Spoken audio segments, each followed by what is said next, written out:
在我的心中，她就像是女神，所以我不舍得删她的照片。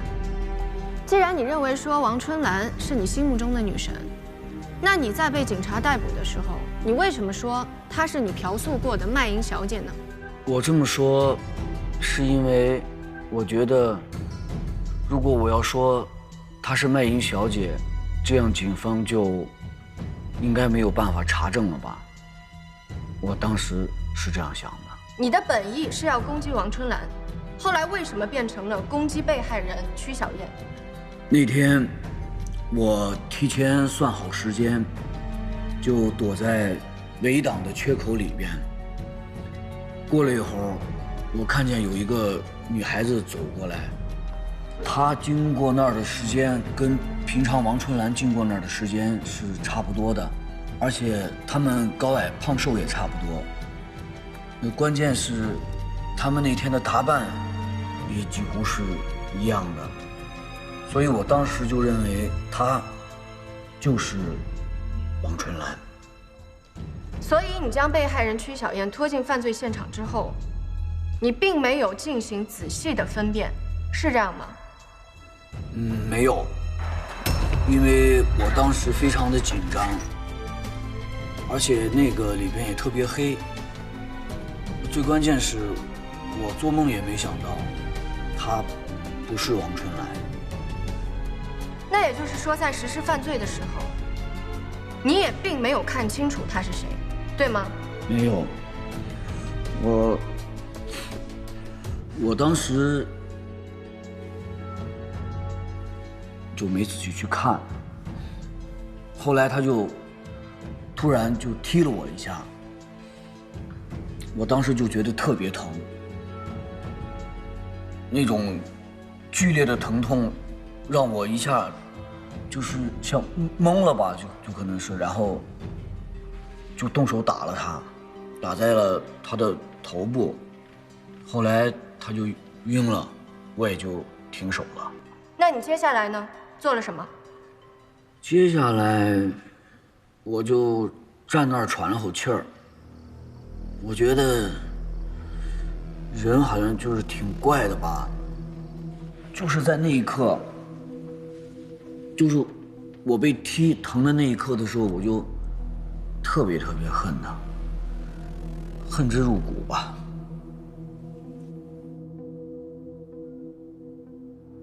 那么你是在什么时候用那根树棍侵害被害人的？就是他昏了以后，我当时就一边忍着疼，一边想怎么弄死他。后来，我刚才说的是怎么弄疼他。审判长，我刚才说的是怎么弄疼他。本庭已经听清楚了，被告人继续。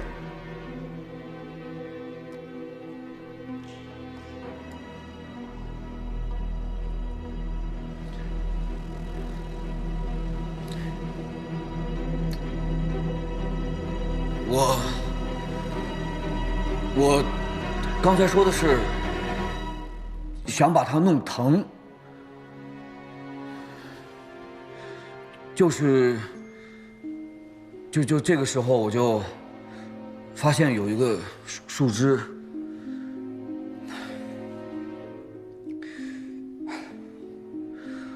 我就拿树枝捅了他。被告人，你在捅刺被害人的时候，你用了多大的力气？没多大的力气，就是一般的力气。一般的力气是有多大？就是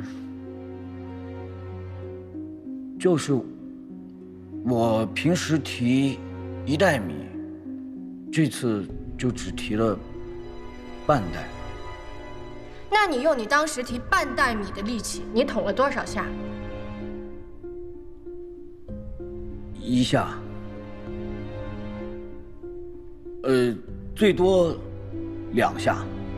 被告人，请你明确地回答本庭的问题：你到底捅了多少下？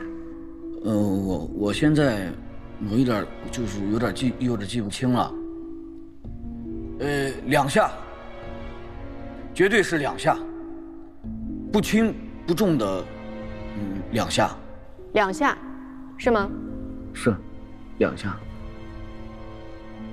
但是尸检的结果表明，你这一行为造成了被害人腹部动脉血管破裂，引起大出血，最终导致了失血型休克死亡。你清楚吗？这个我不太清楚，因为我如果清楚的话，我肯定不会这么做的。我当时就只是用了一半的力气，我并不想捅死他，绝对没有这样想过。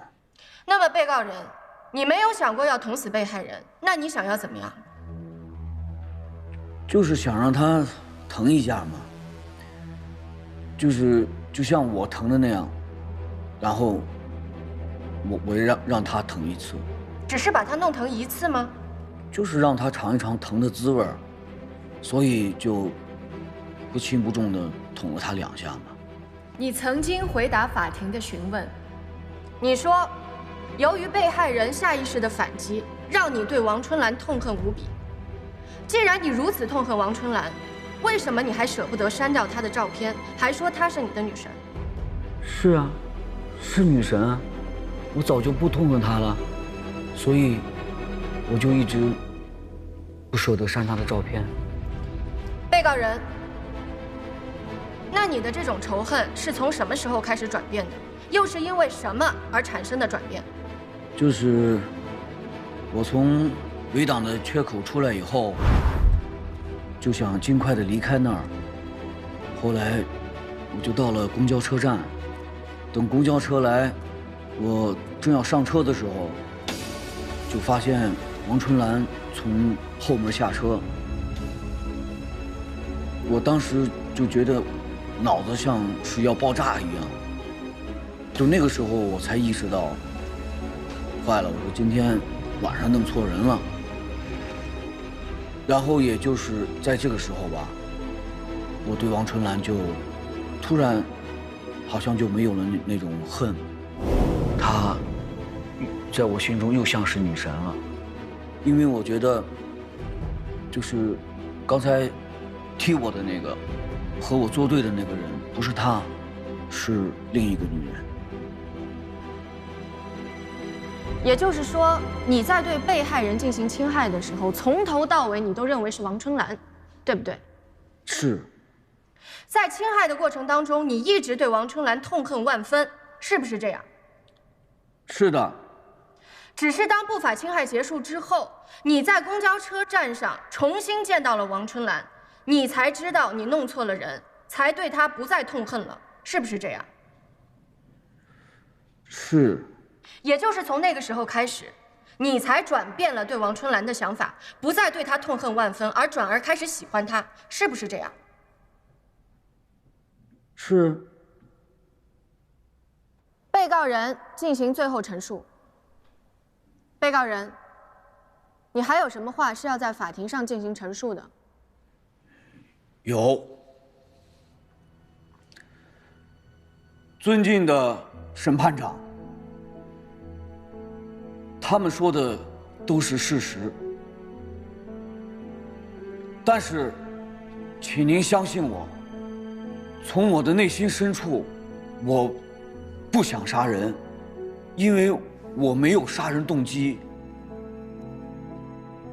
我喜欢王春兰，我非常的喜欢她，她在我心中就像是女神，所以我不可能要杀她，我从来没有想过要杀她。请您相信我，因为那天我真的是拖曲小燕进去的时候，我没有看清楚她。如果我要知道她不是王春兰，我肯定不会把她拖进去。而且那天她踢我的时候，我真的是因为当时特别疼，我也疼得我都站不起，反正我当时就一下都懵了，所以我才那样去对她。但是我真的不想杀人，审判长，请您相信我，我不是故意杀人，我绝不是故意杀人。被告人，请你控制一下情绪。被告人，回答本庭的问题。你还有什么话是要在法庭上进行陈述的？我想说的是，我从来没有想过要杀人，我不是故意杀人。好，法庭听清楚了。被告人，你还有没有新的意思要表达？我真不是故意杀人，我没想过要杀人。被告人可以了。我不是要故意杀人。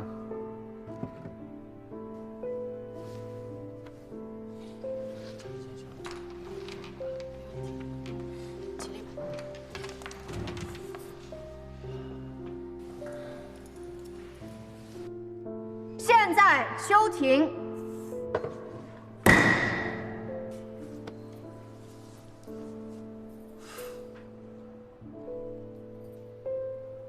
有吗？我帮你。要拿什么？水。来个水。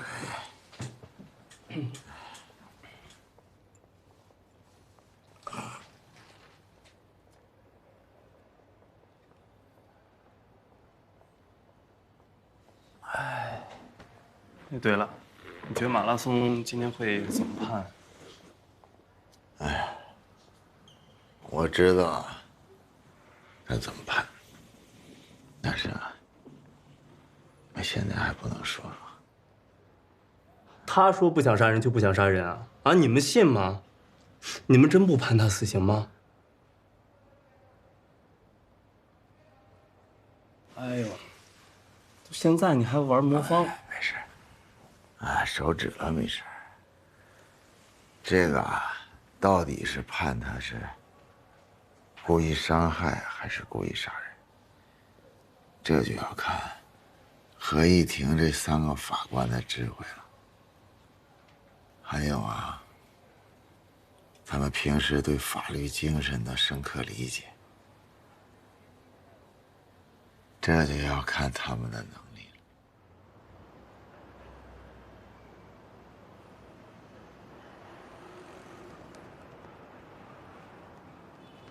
就今天庭审上面的内容，我问熊建林的那几个问题，我觉得已经可以事实的证明，他就是跟这个张远。哎，张远，我忙着呢。刘婷，你身体不好，一定要多注意休息。你不能像老母鸡一样，总是护着他们，你得让他们自己飞起来。这几个都穿上法袍了，早就飞起来了。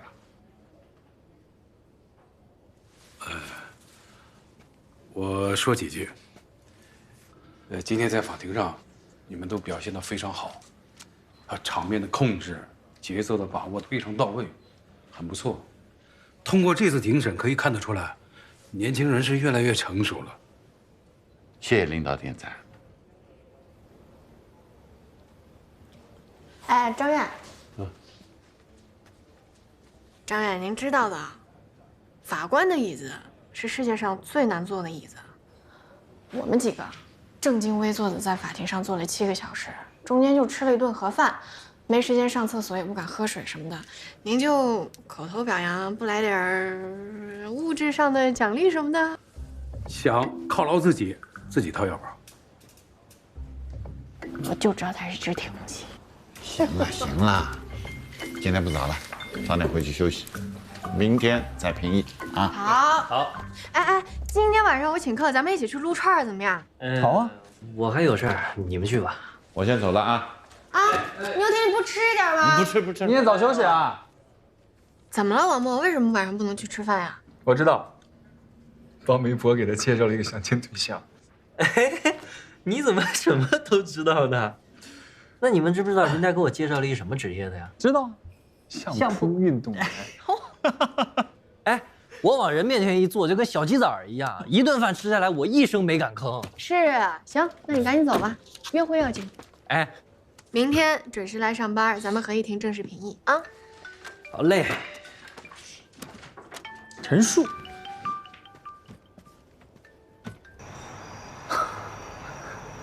好，那太好了，谢谢啊，老同学，改天请你吃饭。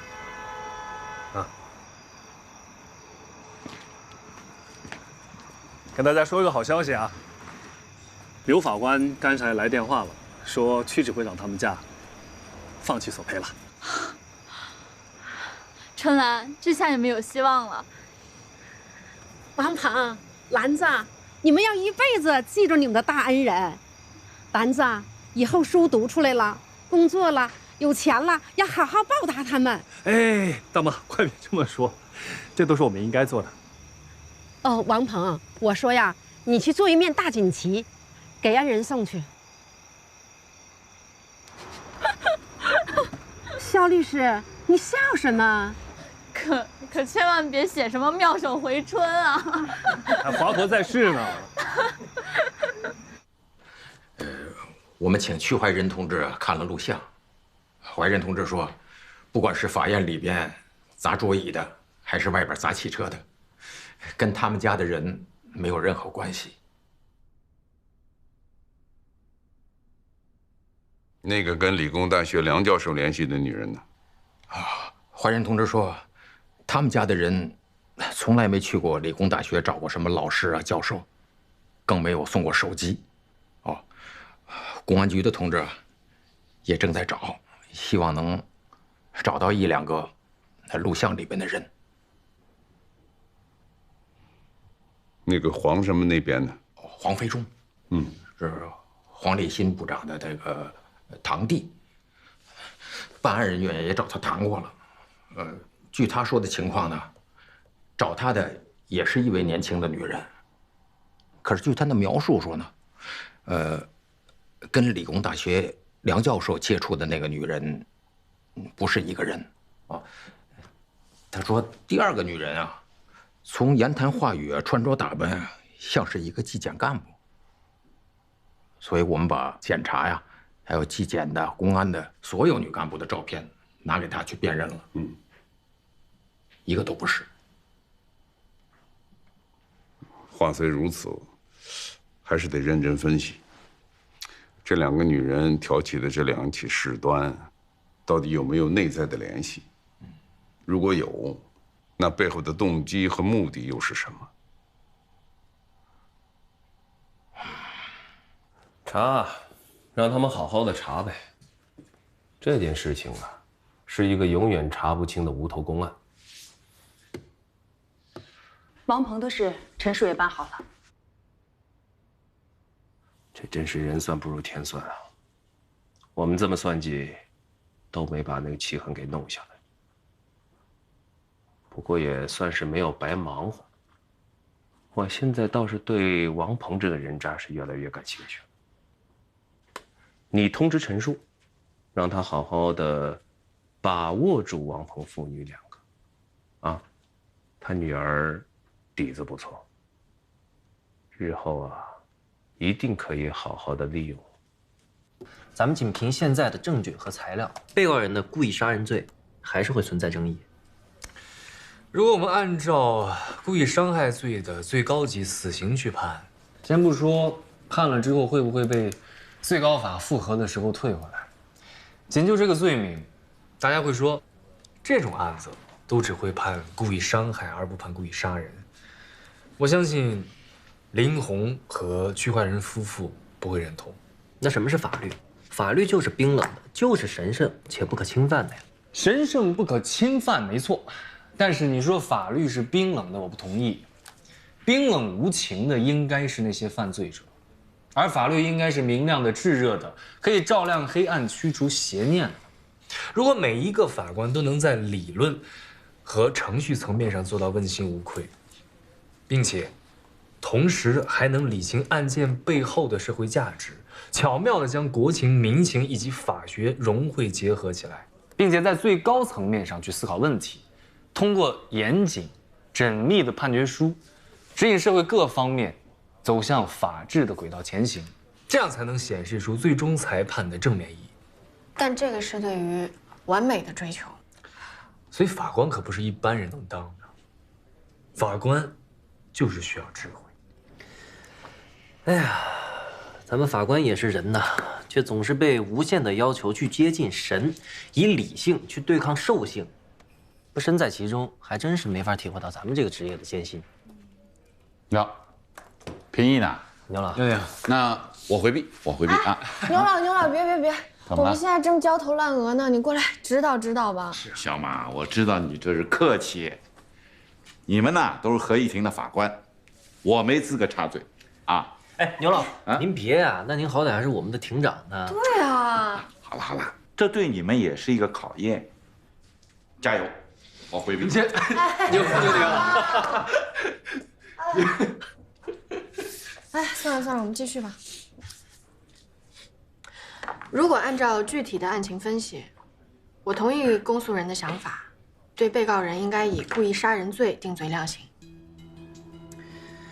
这点我倒是更倾向于辩护人所提出的故意伤害罪，因为他当时或许真的没有想要故意的去杀死曲小燕。你为什么这么说？还是那句话，没有口供，缺少他清晰具体的杀人动机。他有杀人动机，他的杀人动机就有可能是曲小燕，她当时看清楚了他的长相，所以她想杀人灭口，只不过他坚决不吐露真相，仅此而已。所以，我觉得现在的证据已经足够相互印证，被告人在撒谎，而且他在现场流露出来的所有行为，都很明确地表现出的杀人动机。但是法庭需要证据链的完整闭合，缺少口供，那始终是有瑕疵的。就单从他捅刺的力度来看，我们直接判他个故意杀人罪，这都不冤枉他的。是这样啊，首先呢，从情感的角度上，我肯定是和你们站在一边，但是咱们法官的职责不就在于此吗？凡是证据不足够清楚的，那都只能按没有来判定了。我反对。你的意思是他没有口供是吗？错，我们有。就是他昏了以后，我当时就一边忍着疼，一边想怎么弄死他。后来，我刚才说的是怎么弄疼他。审判长，我刚才说的是怎么弄疼他，弄疼。我们暂且不去猜测他这句背后真实的想法是什么，我就按照重证据而不轻信口供的原则，把一条条已经证明了的证据摆在桌面上给你们看。第一，被告人他右手手臂的力量是45公斤，现在法医他们已经可以证明了，如果想要2、3次就达到杀死曲小燕的那种程度，那他使用的力量就必须得远远高于45公斤，甚至要达到60公斤、70公斤才行。这说明了什么？说明了被告人他是毫无节制使用了全身的力量，他内心的潜台词是“老子整死你”。第二，我们就当被告人说的是真的，他并没有使出全身的力量。那么侦查实验的结果大家已经看见了，要对曲小燕造成那样的伤害，那就必须得是均匀的用力7到8次以上才可以达到。这恰恰说明了什么？这恰恰说明了这是一个非常长的过程，他绝对不可能是暂时失去了理智，而是故意的、毫无节制的这么去做。他内心的潜台词是什么？还是老子整死你。第3条，这点特别的重要。他说他不认识曲小燕，他跟曲小燕无冤无仇，所以不存在想要杀害曲小燕的想法。可是你们记不记得他在法庭上的供述是怎么说的？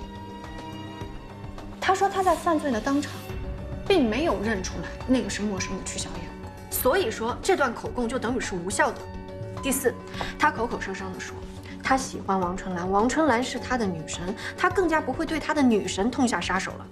可是他自己又说了，他在作案的当场，他并没有认出那是曲小燕，而是认定那个就是他的女神王春兰。他到底是在什么时候才发现那个不是王春兰，而是曲小燕的？是在他结束了犯罪之后，走到了公交站台，他才认出来了，王春兰原来并不是他刚刚侵犯的对象。那也就是说，他在犯罪的当场，他一直都不认为说那是曲小燕，而是认定那个就是他的女神王春兰。如果一个人他可以对他心目中的女神痛下杀手，这恰恰说明了什么？王某法官，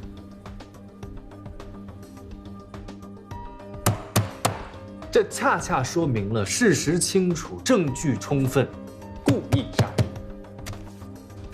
你觉得呢？故意杀人。只是怎么了？在量刑上呢，专家们都提倡慎杀少杀，这也是现在的大势所趋，所以咱们还是要慎之又慎。道理是这样的，一点都没有错，但问题是，有些专家，他们只是看着冰冷的数据在那里写文章，他并不能像我们法官一样设身处地的去深入到每个案子当中。哎，还有，熊建林是他们家的独生子吗？我已经调查过了，他们家呢有一个哥哥，2个姐姐，而且哥哥都已经生儿育女了，所以你放心。啊，还有啊，就是如果被害人的家属啊能够原谅，或者是替被告人求情减轻判罚，这也是酌情减轻判罚的要件之一。但是林红和屈焕仁夫妇呢，一致要求判处被告人死刑。还有，如果被告人能够在经济上补偿被害人的家属，积极悔罪，并且能够让被害人的家属心理上稍作安慰，也是可以构成酌情减轻判罚的情节之一。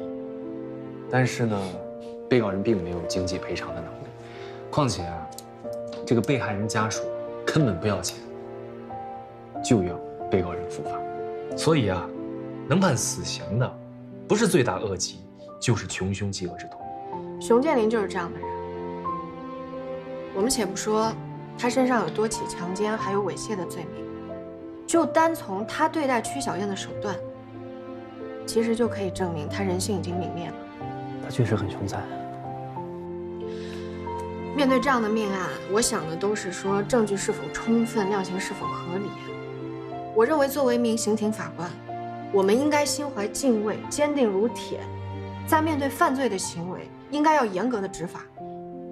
至于说温情的一面，我们把它留在生活中就好。你觉得呢？没错。来，先喝点茶。谢谢。走。好。王鹏，大公集团你听说过吗？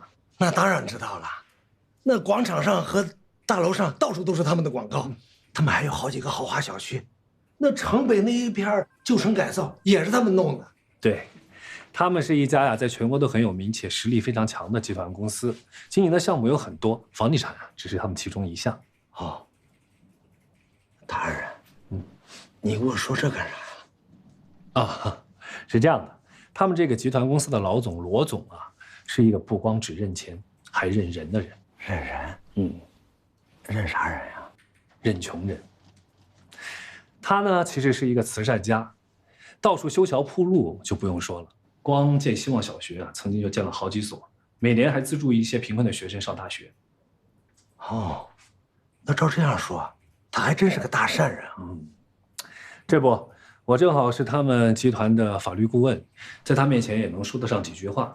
之前呀，我跟他提过你家的一些情况，他认为王春兰的情况啊，符合他们公司的资助条件，所以只要你愿意，罗总的公司愿意出钱供王春兰读完大学。这咋可能呢？我和人家八竿子打不着。我这么大一个律师，什么时候骗过你啊？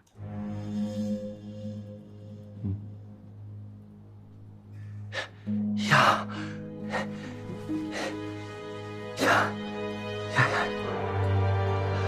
大人，我都不知道该说啥好了。是这样，大人，我王鹏的先人那可是梁山好汉王英和扈三娘。虽说我啥也没有，但是我有义气，我讲义气。以后不管恩人你还是那个你刚才说那个老板，只要能用得着我王鹏的地方，你尽管吭称。行，咱们别扯远了啊。说正事儿，如果你要是同意的话，明天就和王春兰一起再到这里来一趟，咱们把合同签了。从这个月开始，王春兰的学费和生活费就全由大公集团负责。谢谢大人，谢谢大人，谢谢大人。还有一件事情，我也替你向罗总求了个情，请他在公司里帮忙找一个活儿，哪怕是守车库的保安，也比你现在强，总可以穿一身威风凛凛的制服。你愿意吗？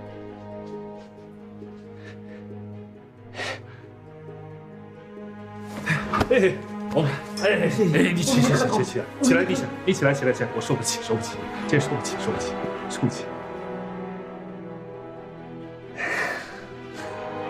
你看你这手抖的，都是喝酒喝的。以后啊，少喝点酒。这不是又有新工作了吗？重新开始，好好照顾女儿，争取跟她做一个好的榜样。哎。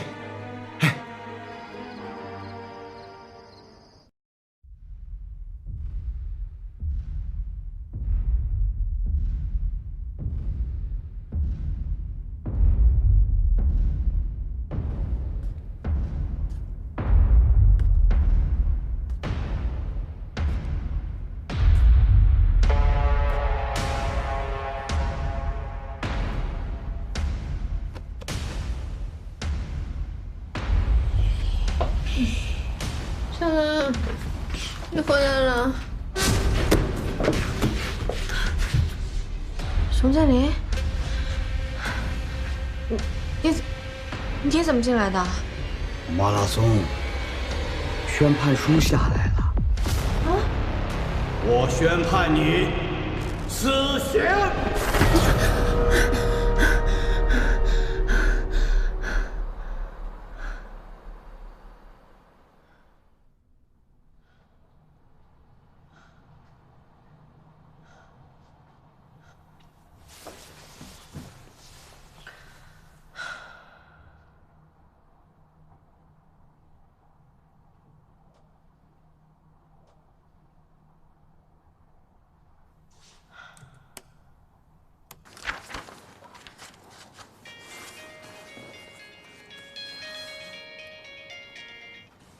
哎，我看看几点了？哦，你来吧，没事，没事。没关系啊，我等你啊。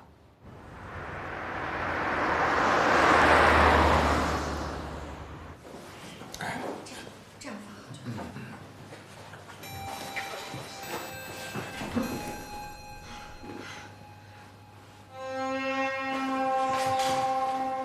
你怎么了？还神经兮兮的。我觉得刚刚那人一直在看我。疑神疑鬼的，啊，是不是有什么心事？秦远，我这2天老觉得有人会突然跳出来，会跳出来威胁我。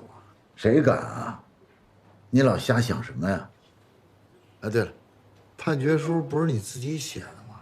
自己审的，自己改的。哎，别人帮你复印装订的，你怎么突然间又犹犹豫豫了啊？这好像不是你这个马拉松的风格啊。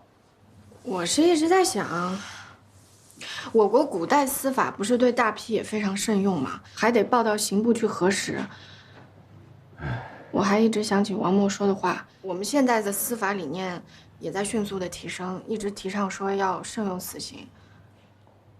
我这一锤子下去，可就是一条活生生的人命了。哎，不是你这一锤下去就注定的结局，是这个被告啊，在作案的时候已经注定了这个结局。你应该无比坚定才对啊，怎么瞻前顾后呢？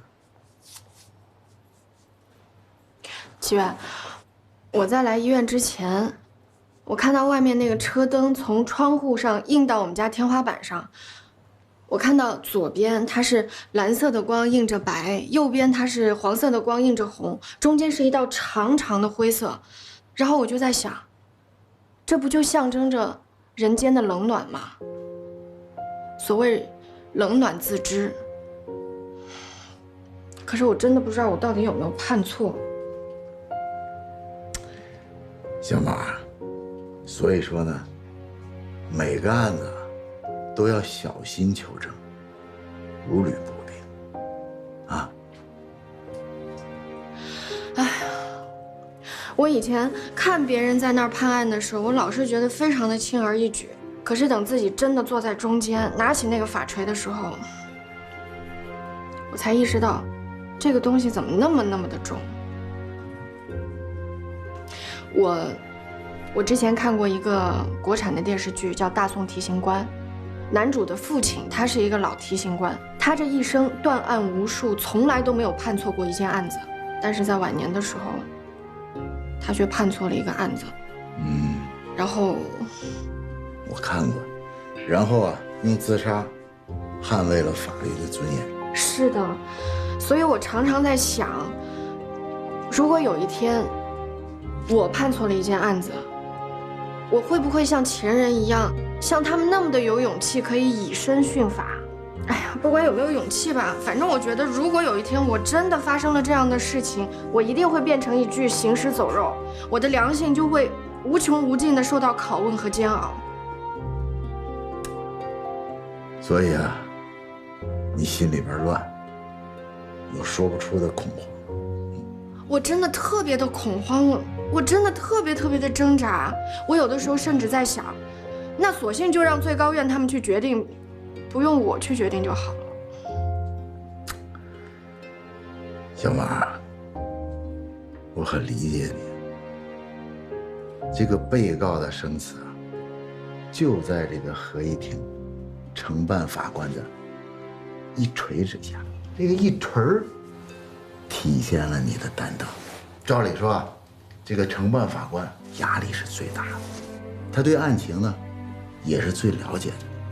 像后边的一些把关呢，那只不过是对政策的一些把关。你比如说省高院呢，还有最高法院的法官呢，他们在对案件的审理的时候呢，也是如实的核查，但是呢，他们很难做到第一时间与被害人的家属还有被告人的家属进行交流，与公诉人和辩护人进行沟通。他们甚至呢和公安局的人还原了犯罪的现场，但是也很难到现场去核查。但是承办法官呢，可就不同了，什么都是了如指掌。他对案件对社会的危害威胁，那都是感同身受的。所以这个被告人的生还是死，承办法官是最有发言权的。我也一直是这么想的。可是随着审判的日子越来越接近，我就开始变得特别不自信。我真的特别犹豫。我最近每天晚上我都做噩梦，反反复复做，反反复复。你的这种心情啊，我理解，啊，是不是就是很纠结？这个死刑立即执行，还是这个死缓，啊，缓期2年执行，对不对？这个以前我都经历过。我审第一个案子的时候，啊，把这个死刑犯判死刑的时候，也是跟你一样，忙到后半夜，然后写上死刑立即执行。第二天早上一起来，因为饭还没吃，牙还没刷，就赶紧又改了，改成死刑缓期2年执行。对，就是这样。我这2天我就是这样反反复复，因为情节说到底从轻还是从重，它都是在承办法官的一念之间。因为很多事情，它都是酌定而不是法定。所以说啊，如何把握这个死刑的政策和具体的案件相结合，这可就是一门学问，很深的学问。七月，那你呢？你是轻刑主义者还是重刑主义者？这个呢，我还真无法回答，可能跟经历和阅历有关系。有时候经历的多了，没准儿也就改变了一些。不过我要强调一点的是啊，这个法官啊对刑刑的确定呢，那是根据案件的实际情况，还有各种能影响到这个量刑的具体情况，然后根据法官的自身的价值标准，在法律的规定范围内才能确定的那个刑。所以不存在别人说的那种不依法办案，知道吧？在合议庭评议的时候，我真的是各种的果断，各种的坚定。可是我一旦回到家里，我躺在床上，我就整晚的睡不着觉。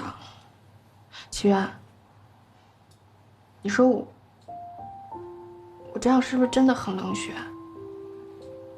要知道，如果二审还有最高法他们都维持死刑的话，那我这就是杀人了。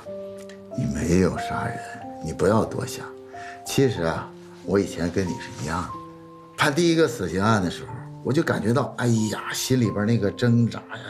但是呢，不说我，就光说那些什么被告或者被害的家属闹，就能把你闹死。我还记得啊，我判第一个杀人犯的时候，啊，我是严格按照罪行还有量刑的标准来执行的。结果呢，这个被告觉得判重了，他的家属啊一直跟我闹。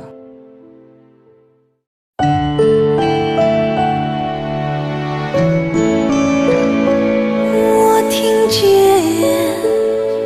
回声，来自上宫和西。